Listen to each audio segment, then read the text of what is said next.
कौन आया? Simon commission कौन था?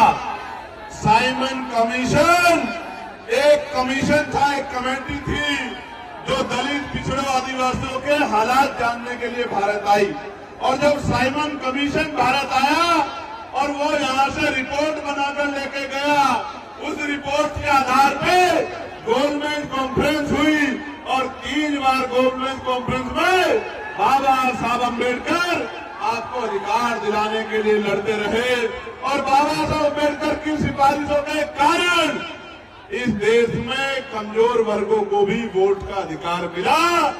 और ये भारत पहला ऐसा देश है जहां संविधान के लागू होने के साथ सार्वभौमिक मताधिकार यानी कि महिलाओं से लेकर अंतिम व्यक्ति तक, चाहे उसके तन पे कपड़े ना हो, चाहे उसके सर पे छत ना हो, चाहे उस पे खाने को रोटी ना हो, चाहे वो पढ़ा लिखा ना हो, हर एक व्यक्ति को, बालिग व्यक्ति को वोट का अधिकार बाबा साहब अम्बेडकर के प्रयासों से मिलने का काम हुआ है मेरे साथ। और मैं वोट की ताकत बताता हूं, वोट की ताकत समझो।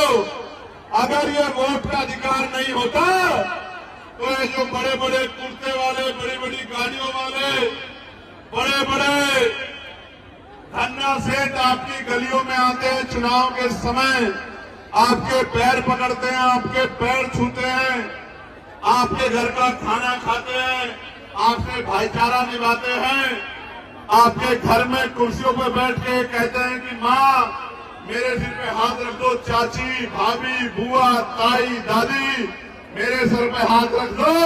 ये जो महलों वाले लोग आज आपके बीच आते हैं तो ये इस वोट की वजह से आते हैं। जिस दिन वोट का अधिकार चला गया, आप मर जाना, आप गल जाना, आप सड़ जाना, आप भूखे रह जाना, एक अमीर आपकी गली में नहीं आएगा। मेरी बात को आप याद रखना। एक वोट के रूप में हथियार, स्वाभिमान सम्मान का जीवन दिलाने के लिए हथियार बाबा साहब अम्बेडकर हमको दिला के गए हैं।